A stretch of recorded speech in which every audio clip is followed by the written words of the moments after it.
5 ingin menceritakan seputar tentang Nasakom.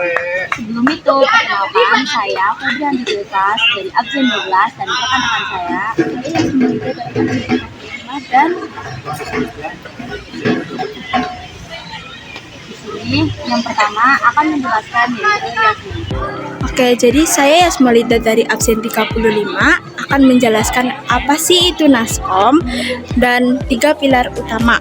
Nah, jadi Nasakom itu ideologi yang dicetuskan oleh Insinyur Soekarno pada akhir 1950-an. Dan latar belakang Nasakom sudah dipikirkan sebelum Soekarno menjabat sebagai Presiden Republik Indonesia. Dan Nasakom diusulkan pada Februari 1956. Dan ada 3 pilar utama, yaitu pilar nasionalis, pilar agama, dan pilar komunis. Dan selanjutnya akan dilanjutkan dengan teman saya. Perkenalkan, nama saya Rondus Christian dari absen 33. Di sini saya akan menjelaskan alasan dan tujuan Nasakom. Jadi konsep 3 pilar utama yang sangat terabaikan kembali didengungkan oleh Insinyur Soekarno setelah kemerdekaan Indonesia pada tahun 1956. Alasan dan tujuan Bung Karno pada saat itu adalah karena menilai sistem demokrasi parlementer Indonesia yang tidak cocok untuk negara Indonesia. Bung Karno berfondasi kepada 3 pilar utama, yaitu yang pertama ada nasionalisme, yang kedua ada agama, dan yang ketiga ada komunisme atau Nasakom. Halo, kalian pastinya masih kenal aku dong. Di sini aku bakal ngejelasin tentang sejarah Nasakom. Sejarah Nasakom itu penuh dengan perseteruan dan sangat dramatis. Jadi di sini ada 3 timeline tentang sejarah Nasakom. Yang pertama masa pendiriannya. Pada masa pendiriannya itu pada tahun 1955. Jadi di situ Insinyur Soekarno mengusulkan ideologi Nasakom sebagai bentuk kegagalan pemerintah dalam menjalankan Undang-Undang Serikat 1950 atau pada masa demokrasi parlementer. Pada tahun 1955 sampai tahun 1959, Indonesia telah mengganti Perdana Menteri sebanyak 7 kali. Di sini aku bakal tampilin siapa aja Perdana Menterinya. Lalu yang kedua ada masa pendirian. Meskipun tujuannya baik, tapi ideologi ini membuat Insinyur Soekarno itu dijauhi oleh sahabat seperjuangannya. Salah satunya itu Muhammad Hatta.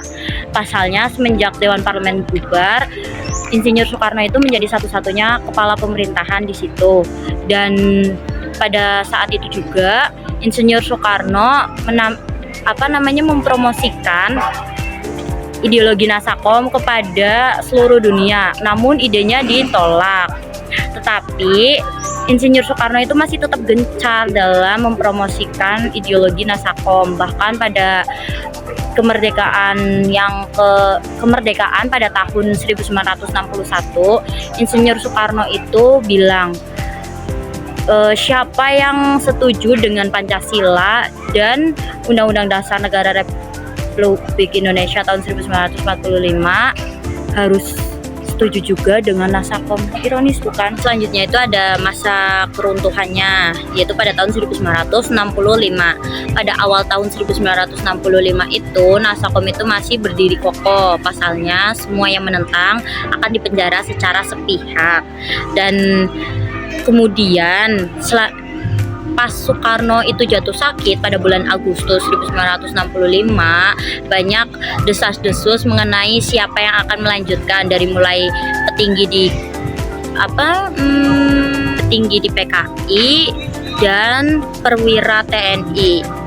Semua itu jadi puncak Nasakom pada peristiwa 30 September 1965 dini hari, atau yang biasa kita kenal itu G30 SPKI.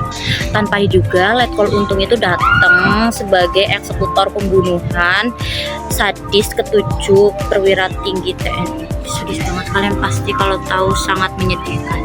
ada berbagai versi tentang peran Letkol Untung dalam G30 SPKI.